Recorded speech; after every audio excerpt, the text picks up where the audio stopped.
When I have mutable, configurable, and isolated state that is tightly bound to related behavior, then an object-oriented pattern starts to become a benefit rather than a tax. And so an example of this would be a Google Drive walker. So the idea of a Google Drive walker is reasonable, it makes sense.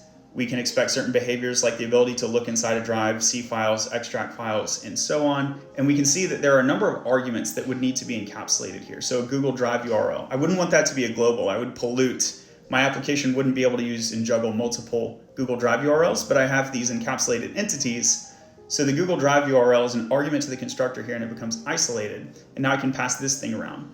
So it improves the isolation, it improves the ability to reason, and in this case, it also reduces argument load. So in React world, we talk about prop drilling. Prop drilling is bad. It becomes hard to maintain when there are many parameters that are passed in and out of a functional flow.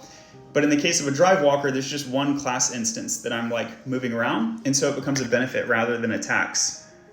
When I'm passing in and out this one instance, and the expectation is that it's immutable, contrast that to the functional approach where I might have 3 to 5 or more arguments that are passed in and out of many functions. It becomes bloated, and I start to worry if I'm debugging something, like I have to go through the whole functional call chain. Where did this get mutated? Did it get mutated? And so with the class, it's pretty encapsulated. I can easily mock it, stub it, swap it out, run tests, and so on.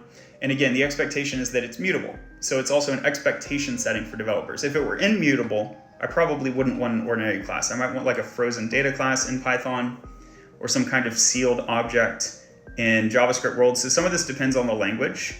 In JavaScript, I might still prefer a sealed object over a proper JavaScript class.